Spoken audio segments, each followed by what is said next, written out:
masuk ke persiapan untuk melahirkan anak gitu ya.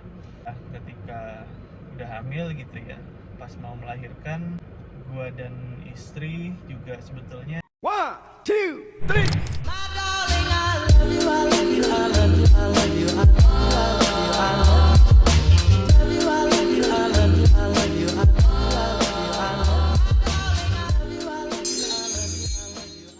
ada perdebatan soal normal versus sesar C-section gitu ya. Tapi gue selalu bilang kamu bisa kok normal gitu. Dan istri gue ini dia memberanikan diri dan ternyata bisa benar-benar setenang dan senyaman itu gitu pada saat melahirkan.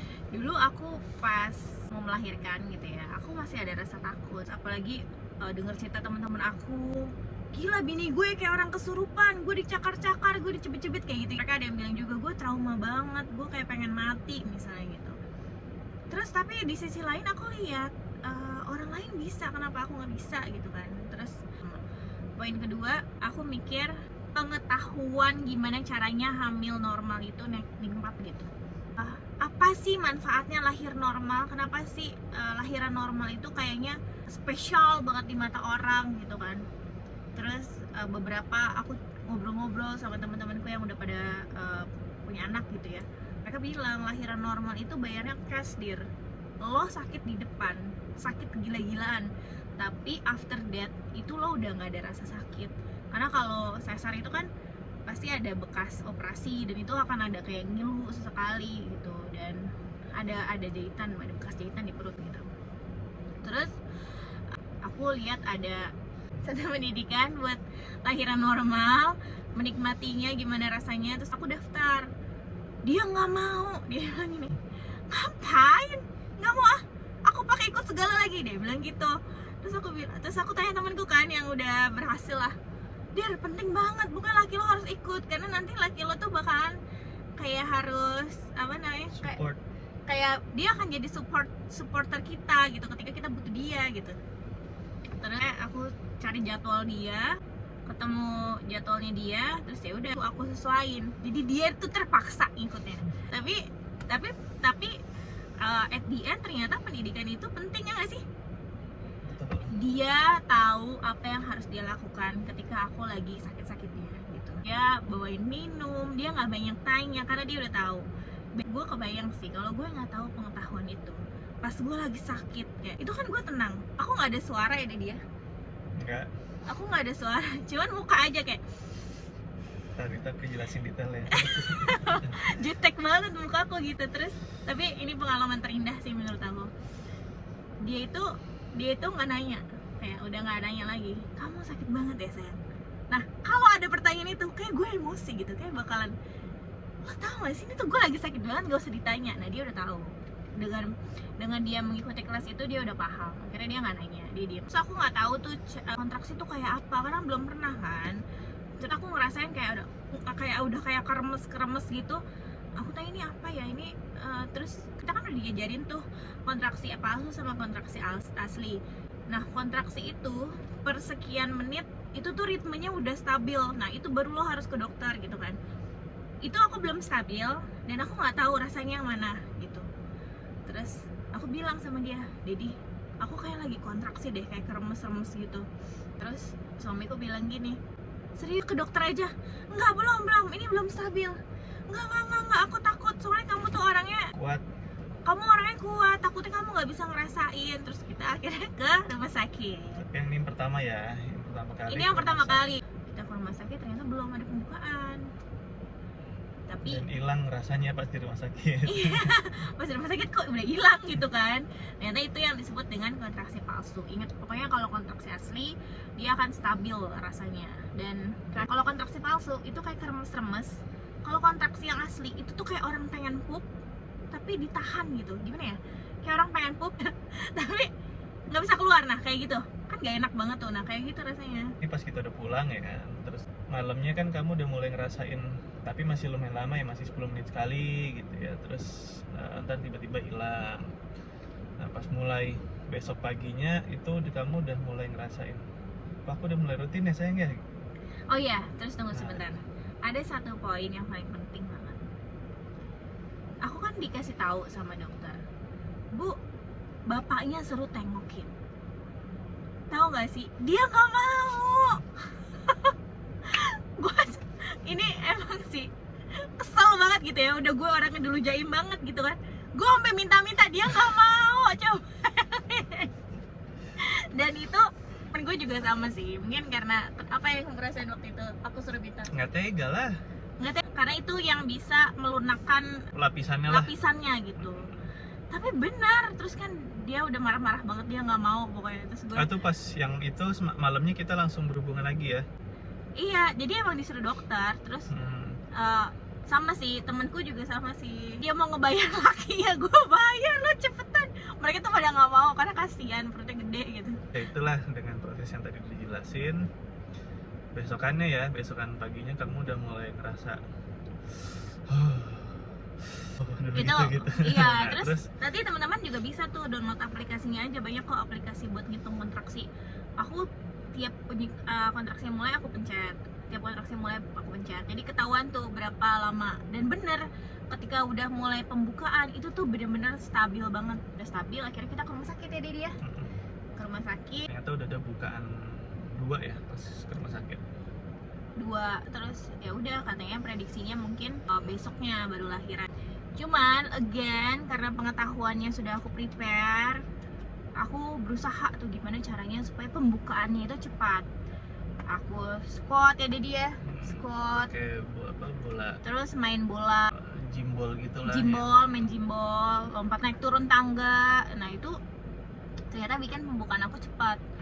Jam 5 aku masuk ke kamar, terus ternyata jam 10 aku udah pembukaan 5, ya kan? 9 pembukaan 5 aku masuk ruang lahiran ruang bersalin. Nah, aku suka banget sih sama RSPI Bintaro, jujur. Positif banget deh afirmasinya. Terus aku masuk ke ruangan lahiran itu sendiri.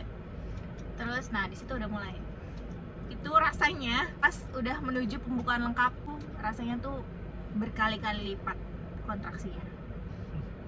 Dari yang biasa aja, jalan, naik tangga, main jimbol, aku nikmatin, aku terima. Jadi yang aku pikirin adalah, oke, anak gue bakal keluar, makasih sayang, ayo terus sayang. Itu kan dia lagi berusaha kan ke bawah.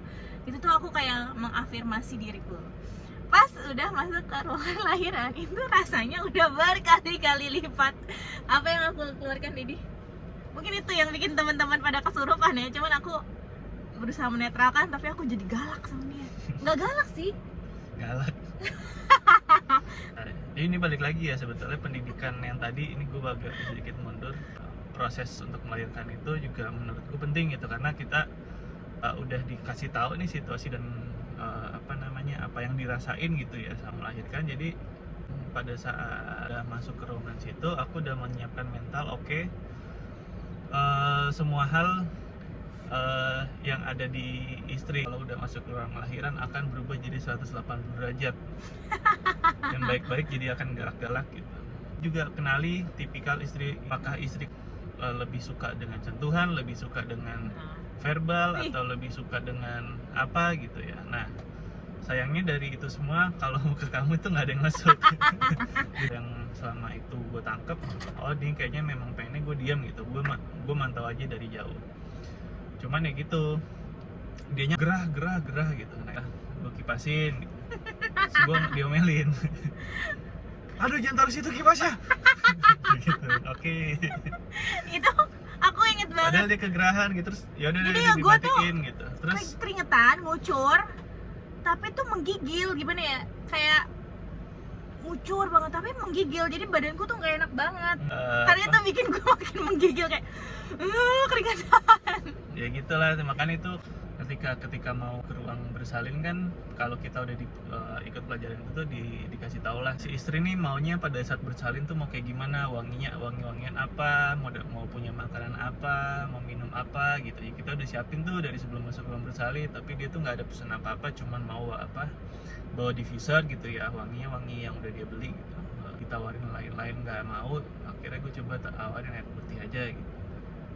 Terus kasih air putih, gue sodorin sedotan, cuman oke, udah gue mundur, dari situ gue step back lah.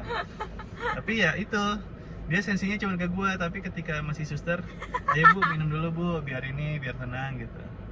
Wah pas suster nyodorin minuman gitu ya, dia gluk gluk gluk gluk gluk. Itu minum teman-teman, jadi minum itu penting banget karena kan itu ngabisin energi kan, keringet kan, itu keringetnya luar biasa. Itu tuh kita harus tetap minum, harus tetap makan karena itu bikin stamina kita buat berjuang gitu, ngeluarin energi gitu. Kamu tuh kayak BT-nya cuma ke aku doang. Itu dia nggak pakai ngomong, padahal nggak pakai ngomong. Gue tahu sih dia udah ngikutin apa yang dia seharusnya dilakukan. Cuman gue ngerasa kayak dia mengganggu gue gitu. Gue lagi konsentrasi untuk mengeluarkan anak lo. Sana. Sana. Gitu ya sih. Tapi yang paling bikin emosi itu emang kipas angin sih. Emang aku ngucur banget keringetan kan, kepanasan banget. Padahal ruangannya ber-AC. Dia inisiatif bawa kipas angin. Ya. Terus aku menggigil. Ya long short story lah, jadi pada saat itu pun yang gue lihat memang si suster-suster bidan di sana itu udah selalu ngejagain dalam itu ada pantangan-pantangan yang tidak boleh dilakukan oleh sang ibu yang mau melahirkan. Pertama dia itu nggak boleh segini nih, itu nggak boleh, Harus relax kayak relax, buang nggak boleh apa namanya kayak diikutin ngeden. gitu loh, rasanya diikutin, nggak boleh ngeden sampai pembukaannya lengkap gitu. Terus Itu nggak tunggu, aku boleh pengen cerita. pinggang diangkat lagi kayak gitu. Itu tuh pas aku lagi disuruh ngeden, kan aku sempet kayak merem kan. Terus suamiku bilang, kamu jangan merem. Pas aku sekali merem itu mataku merah banget. Ada pas sesi sebelum aku disuruh boleh ngeden, itu aku nggak bisa kontrol rasanya. Jujur, aku dari yang bisa ngontrol, Udah aku masuk, sampai gemeteran, aku dikasih oksigen. Itu ada rasa kayak, ya itu sus, ini gue nggak bisa kontrol. Akhirnya tangan susternya masuk, ditahan kepala anaknya, kepala bayinya. Jadi ternyata pembukaanku tuh belum lengkap, belum sempurna katanya. Jadi aku nggak boleh ngeden.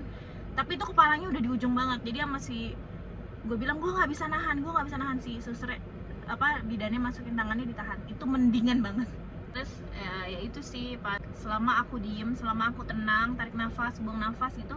Ada satu sesi aku nggak bisa kontrol, aku bilang sama suster, sus, gue nggak bisa kontrol, ini udah sakitnya parah banget.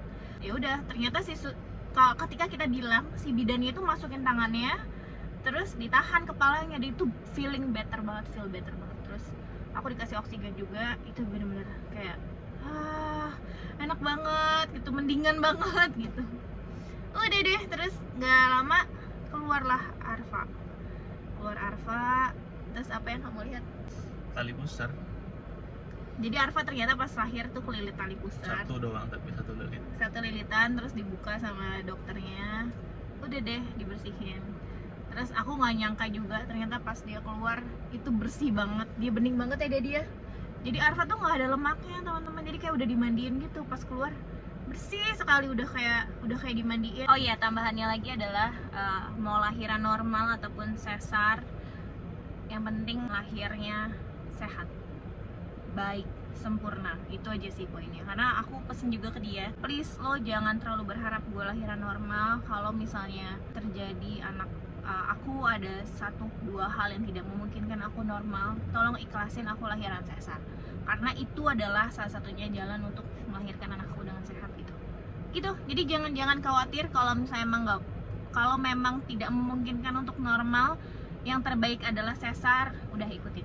Karena bahaya banget kalau misalnya kita memaksakan gitu ya, tapi ternyata kondisinya tidak memungkinkan secara medis, ya jangan gitu, bahaya gitu. Dan itu aku pesenin ke dia karena dia pengen banget aku lahiran. Pada saat ketuban itu pecah, itu ketuban istri gue ini benar-benar bening. Itu gue shock sih, setelah ini kok kayak benar-benar kayak air putih banget gitu. Nah, mungkin untuk next kontennya adalah kamu bisa ceritain tentang makanan apa sih yang kamu makan selama hamil. Oke. Oh iya, boleh. Oke. Oke, see you next video. Bye. Bye.